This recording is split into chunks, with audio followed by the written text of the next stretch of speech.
Hello everyone, welcome to our channel. Today we are going to discuss about the most important MCQ for UPSC Prelims 2022 part 7.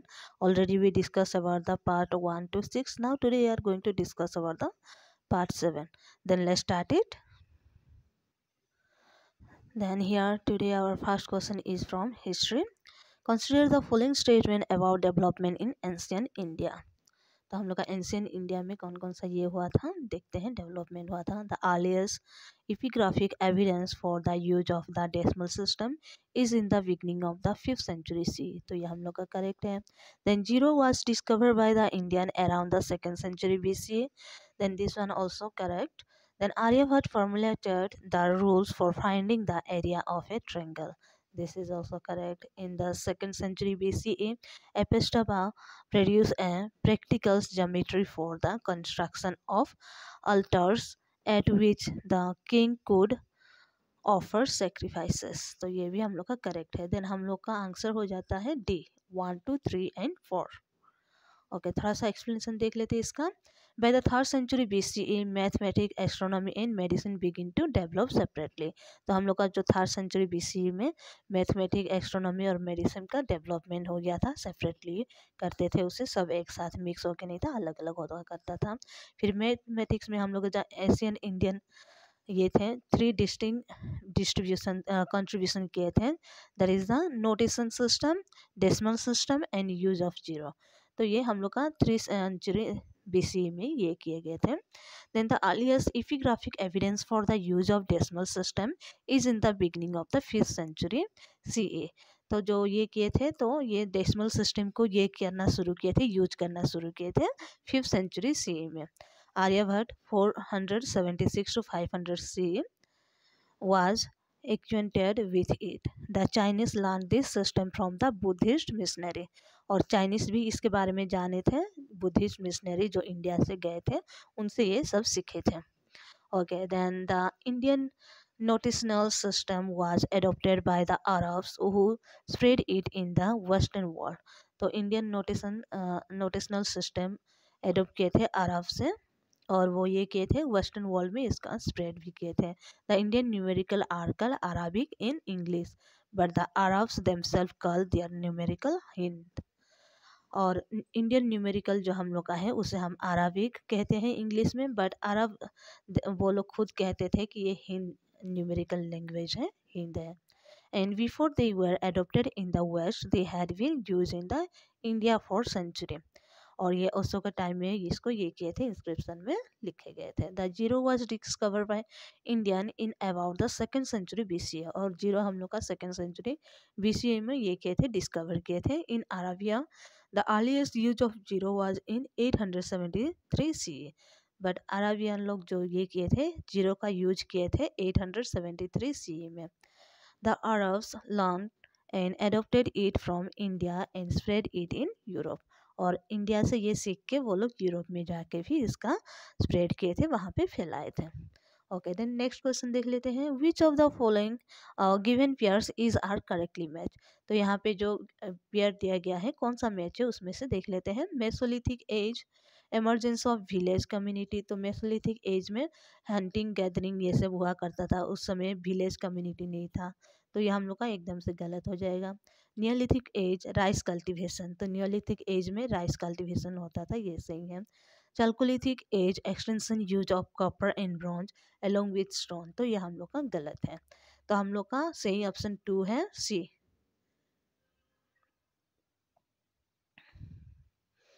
Okay, तो explanation थोड़ा सा इसका देख लेते हैं. Okay, during the Mesolithic period, community were essentially hunter, food gatherers and fishermen. और वहाँ का जो कम्युनिटी रहते थे ये टाइम में, हम लोग का मेसोलिथिक टाइम में वो लोग हंटिंग करते थे, फूड गैदरिंग करते थे. Then although they practice some form of agriculture, the evidence from several sites like Mahadaha and Damdama in the Ganga plain so that seasonally they occupied some of this site. तो यहाँ पे क्या है, village वो लोग बसाते नहीं हैं, but वो लोग ये करते थे सीजनली वहाँ पे जाके वो एरिया को ऑक्यूपाई करते थे और वहाँ एग्रीकल्चर का प्रैक्टिस किया करते थे. ओके, देन पेयर 2 हम लोग का जो था, neolithic age is known for the domestication of a large number of animal and plant. और वो लोग उस समय एग्रीकल्चर ये सब के बारे में भी जाने थे।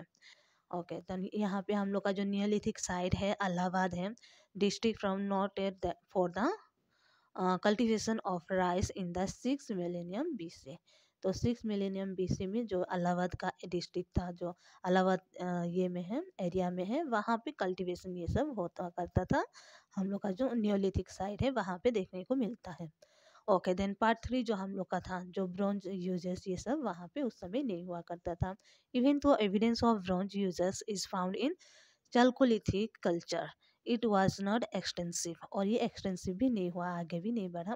Then Indus civilization belong to the bronze age. और ऐसे भी माना जाता है कि हम लोग का जो इंडस सिविलाइजेशन है वो ब्रॉन्ज एज से बिलोंग करते थे। And even though chalcolithic culture 1800 to 1000 BC arrive after the Indus civilization. तो इंडस सिविलाइजेशन के बाद में चालकोलिथिक कल्चर जो है वो आया था, तो वो लोग यूज नहीं किए थे उसे, उससे पहले यूज हुआ था चालको इंडस वैली सिविलाइजेशन में। ओके, देन हम लोग का थर्ड क्वेश्चन देख लेते हैं। With reference to front consider the following statement. तो ये हम लोग का ज्योग्राफी का क्वेश्चन है। The process of formation of the front is known as a frontogenesis. They do not occur in tropical latitudes. They cause abrupt changes in temperature. तो ये हम लोग का तीनों ही सही हो जाता है फ्रंट के बारे में। ओके, देख लेते हैं। ओके, डी हम लोग का करेक्ट आंसर है। इसका एक्सप्लेनेशन थोड़ा सा देखते हैं। When two different air masses meet the boundary zone between them is called a front. Front क्या कहते हैं, जो जब ये करते हैं बाउंड्री जोन में, ये करते हैं एयर मासेस मीट करते हैं डिफरेंट एयर मासेस, तब उसे फ्रंट कहा जाता है। The process of formation of the front is known as the frontogenesis. और जो प्रोसेस है इसका जो बनने का उसे हम फ्रंटोजेनेसिस कहते हैं। The front occur in middle latitude and they do not occur in tropical latitude. और ये मिडिल लैटिट्यूड में ये करते हैं, ट्रॉपिकल लैटिट्यूड में नहीं है। They are characterized by steep gradients in temperature and pressure. They bring abrupt change in temperature and cause the air to rise to form cloud and cause precipitation. Okay, then next question देख लेते हैं। Which of the following is are the evidence of sea floor spreading? तो sea floor का जो spreading हो रहा है उसके बारे में थोड़ा सा देखते हैं। Okay, then first option volcanic activity along the mid oceanic ridges. Then ये हम लोग का करेक्ट है। Then increase in age of rock away from the oceanic ridges. Then this one also correct. The similarity of magnetic property of their either side of oceanic ridges. तो ये भी हम लोग का करेक्ट ऑप्शन है। तो तीनों के तीनों ही हम लोग का सही हो जाएंगे। Option D 1, 2 and 3। Okay, then इसका ये देख लेते हैं। All the given statement are the evidence of sea floor spreading. जितना भी यहाँ पे स्टेटमेंट दिया है वो सभी सही हैं, जो हम लोग का सी फ्लोर स्प्रेडिंग के बारे में। तो यहाँ में डिटेल में है, अगर आप लोग चाहें तो PDF मंगा सकते हैं, कमेंट करके आप बता दीजिए, फ्री ऑफ कॉस्ट मैं शेयर कर दूँगी, और यहाँ से भी आप लोग देख सकते हैं। ओके, देन नेक्स्ट क्वेश्चन देख लेते हैं। Question number 5, consider the following statement regarding national emergency. तो ये हम लोग का पॉलिटी क्वेश्चन से बिलोंग करता है। ओके, नेशनल इमरजेंसी के टाइम में क्या क्या होता है देख लेते हैं। The legislative power of the state is suspended. तो legislative power of state suspend नहीं होता, ये गलत है। Then law made by parliament on the state list become incorporated immediately after the national emergency is durable. Then president can modify the distribution of revenue between center and state. तो कौन सा हम लोग का करेक्ट है देख लेते हैं। डी हम लोग का करेक्ट है, ओनली 3। ओके, स्टेटमेंट देख लेते हैं। 1 वाला जो हम लोग का रॉन्ग है। The state legislative assembly is not suspended. ये सस्पेंड नहीं होता है, but parliament assume the power to make law on any subject on the state list. Okay, then second option हम लोग का वो भी करेक्ट गलत था। Law made by the parliament become inoperative after 6 month of revocation of national emergency. जो 6 month का ये में उसे कर सकते हैं। देन हम लोग का थर्ड वाला एकदम सही था। While proclamation of national emergency is in operation, the president can modify the constitutional distribution of revenue between the center and the state. This means that the president can either reduce or cancel the transfer of finance from center to the state. तो इसमें president ये कर सकता है। जो financial ये को ये कर सकता है। ओके, देन हम लोग का 6 नंबर है question, the Indian council act of 1861 introduce which of the following provision for the first time in India. Then हम लोग का ऑप्शन है power to issue ordinance in Indian administration, nomination of Indian as non-official member to Viceroy Council, new office of Secretary of State or State for India। तो कौन सा हम लोग का सही है देख लेते हैं। तो हम लोग का ये तीनों के तीनों ये कर देते हैं। ओके, तो ये तीनों में से हम लोग का ये दो हम लोग का सही हो जाएगा 1 और 2। देन थोड़ा सा एक्सप्लेनेशन इसका देख लेते हैं तो और थोड़ा आइडिया मिल जाएगा अच्छे से। Indian council act of 1861 empower Viceroy to issue ordinance without occurrence of the Legislative Council during an emergency. The life of such an ordinance was 6 months। और इसका जो लाइफ रहता है वो 6 मंथ तक ही रहेगा। फिर सेकेंड ऑप्शन हम लोग का करेक्ट था, it made a beginning of representative institution by associating Indian with the law making process, or it thus provides that the viceroy should nominate some Indian as a non-official member of the expanded council. In 1862, Lord Canning, the then viceroy, nominated 3 Indian to his legislative council। तो first वाला हम लोग का Raja of Banaras थे, then Maharaja of Patiala and C Dinkar Rao थे जो britisher के support में थे, इसलिए उन लोगों को बनाया गया था। ओके, देन थर्ड वाला हम लोग का जो government of India act 1858 created a new office secretary of state for India, ये हम लोग का एकदम सही है। Then it vested with complete authority and control over Indian administration।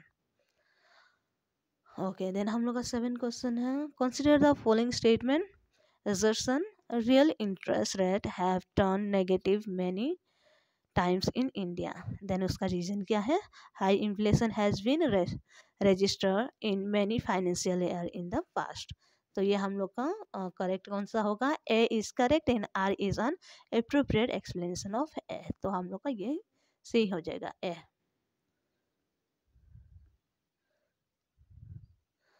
Okay, तो हम लोग का थोड़ा सा एक्सप्लेनेशन देख लेते हैं। Nominal interest rate are what bank charge you on lending, but this is not the actual interest rate received by bank because inflation erodes earning on interest। Okay, then real interest rate क्या है, is the nominal rate adjusted for inflation। Suppose if nominal rate is 10% and inflation is 8%, real interest rate will be 2% only, but if inflation exceeds 10% mark, in this case real interest rate will turn negative।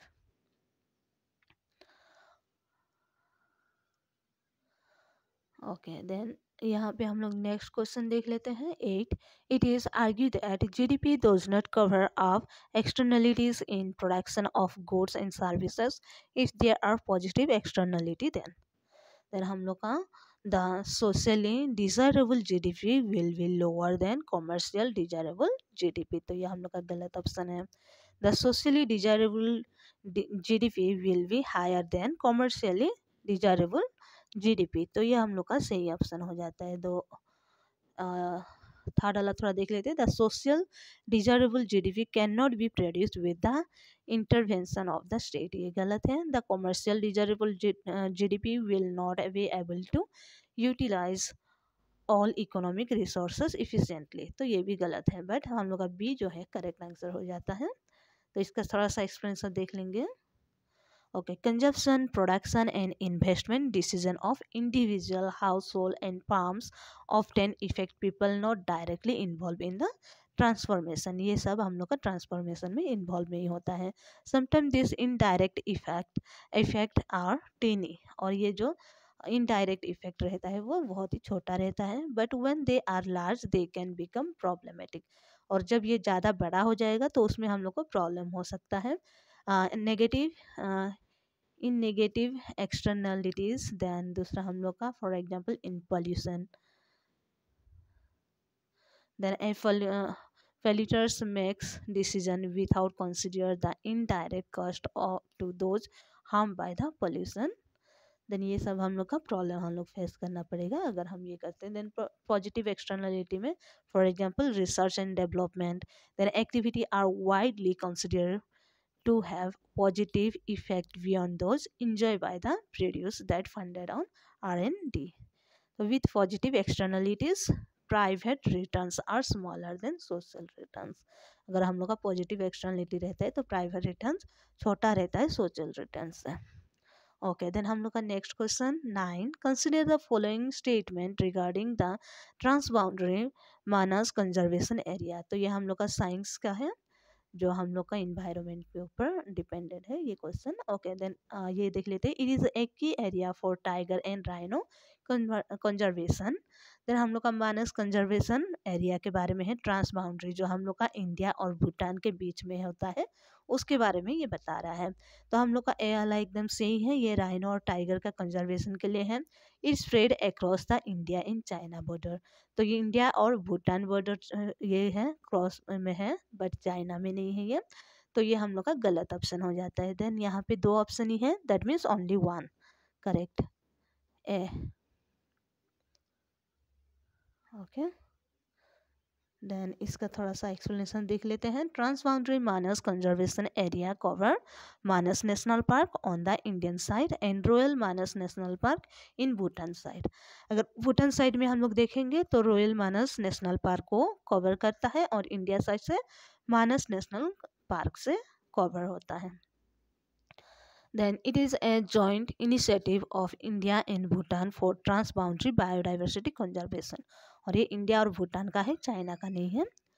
Then the region is home to flagship species like tiger, elephant, rhino, pygmy hug, Bengal floricans.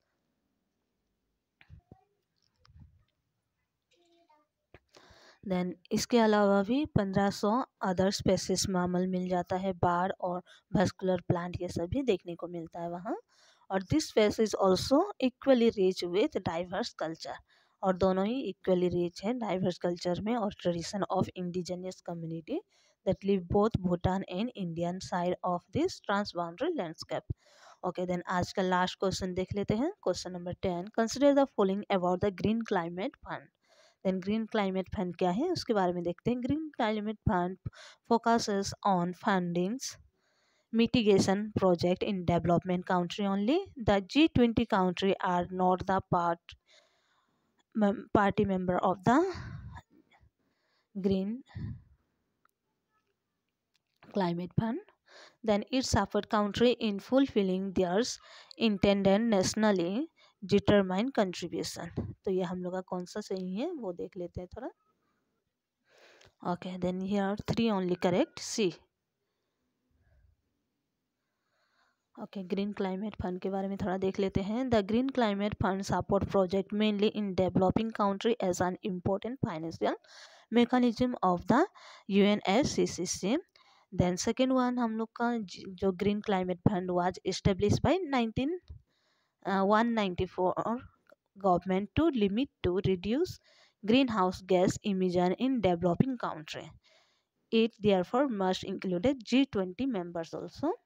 Then हम लोग का third option जो सा एकदम से ही था. The green climate fund stand ready to support country in implementing their nationally determined contribution through the multiple instrument that green climate fund can make available to the country. Okay, then हम लोग का आज का यहाँ तक question खत्म होता है. तो नेक्स्ट दूसरा हम लोग का और भी लेके आऊँगी. तब तक के लिए आप लोग ज़्यादा से ज़्यादा शेयर कीजिए और सब्सक्राइब कीजिए और ज़रूर शेयर कीजिए क्योंकि मे भी हो सकता है बहुत सारे स्टूडेंट के पास में पढ़ने के लिए बहुत सारा बुक है बट वो लोग के पास में एग्जैक्टली जो टेस्ट सीरीज ये सब होता है वो नहीं होता है. अगर मिल भी जाता है देन उसका भी कष्ट बहुत ज़्यादा होता है बट ये फ्री ऑफ कस्ट मिलता है. और टेस्ट के साथ में ये क्या है आपको क्वेश्चन के साथ में उसका आंसर भी मिल रहा है और दूसरा एक्सप्लेनेशन भी यहाँ पे डिटेल में किया जा रहा है. तो आप लोग ज़्यादा से ज़्यादा शेयर कीजिए. जिसका इसका ज़रूरत है मे भी उन तक पहुँचना ज़रूरी है. तो आप लोग शेयर करेंगे तभी जाके वो तक भी पहुँच पाएगा. तो आप लोग ज़रूर शेयर कीजिए और सब्सक्राइब कीजिए. Okay, thank you, take care, bye bye.